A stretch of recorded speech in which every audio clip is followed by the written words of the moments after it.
This is a video for women who are sick of their own shit. Women who are sick of their own shit only. Perfectly content, moving at a glacial pace, then please continue to do so. I would like to be honest about something. I would like to be brutally honest about something that makes me very upset, that makes me sad, that makes me angry. Talking about this painful, critical inflection point for the modern woman who seems to have it all, someone like me. The point is that we are at once the most liberated we have ever been as women, but simultaneously are suffering under the reality that the very systems and tools that liberated us are not enough for who we are and where we need to go. And I think we need to be honest about that. And so I would like to start the conversation, because I would like you to wake up from the dishonesty of acting like being the most liberated woman compared to the women who were enslaved in our past is enough. It is not. But I know that you already know that. I know that you feel that. I know you feel it deep down. What we are doing is akin to just running victory laps for our mothers. We are running victory laps. We are the trophy children, the trophy daughters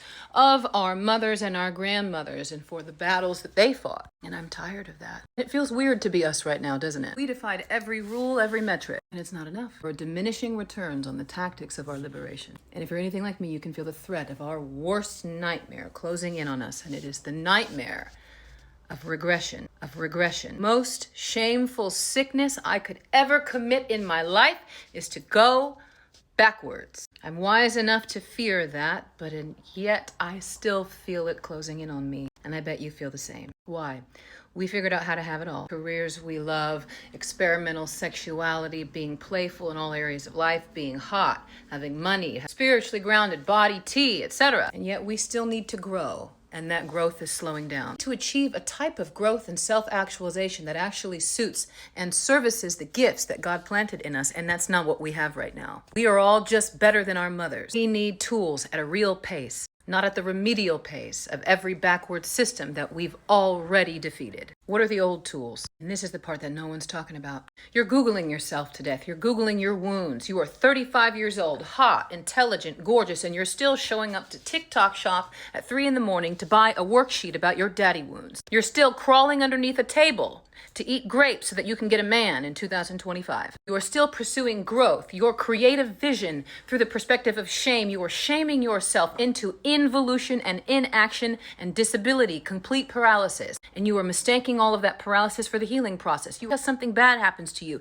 Now you sit, you file off, you go into the corner and you atone. You ask yourself, are my dreams too big? You're 35 years old and you haven't taken a serious leap of faith at all. Here's what I'm working with. What if all that tapping into that nonsense is childish? What if we are warriors in wartime in a way that our mothers were not, in a way that our grandmothers were not? Our grandmothers, our mothers were given the opportunity to sacrifice, and that's it. And now we don't need to sacrifice. What if we're the ones that actually need to walk through the portal? Well, the old tools of liberation are not the tools that are going to get us to walk through the portal. God is trying to work through you and your art so that a new world can be established. But if you're convinced that you are this fiercely liberated woman, but you are still using the oppressor's tools, what if it's actually sacrilegious? The way that you deny the flow and the growth of the sacred because of a bunch of tiresome, anemic, flaccid, lifeless gestures. Well, what do you do about it?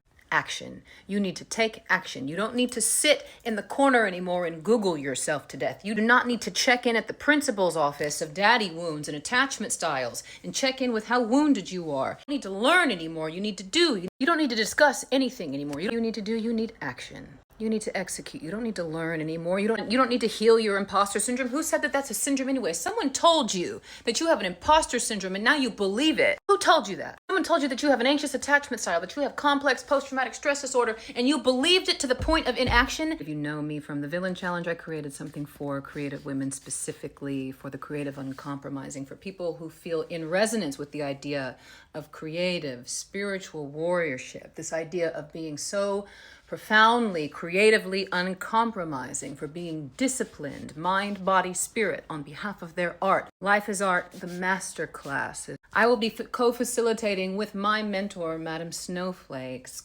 rigorous and intensive in a way that I promise you, you have never seen or heard of it before. It's called Life is Art, the Masterclass, Rules of Life for the Creatively Uncompromised. Think about it like a David Goggins type masterclass, but for art and for spiritual discipline, for how to create a life that leads you to honorable and flawless execution of your art. Get out of your own way in a very rigorous way. No kumbaya shit. My mentor and I, Madam Snowflakes, we have 2 podcast episodes on my YouTube. You can go to the link in bio if you want to get a sense of our flavor. The first one is kind of fun. The second one is rigorous. And I think that you'll see that what we do together is really not for the weak, but you can also tell that it works. And that link in bio, or you can DM me or message me, email me, whatever it is, for questions about what comes with the course, what to expect. But I do believe that if you watch the podcast or head to my Substack, you'll get a lot more about. Good luck.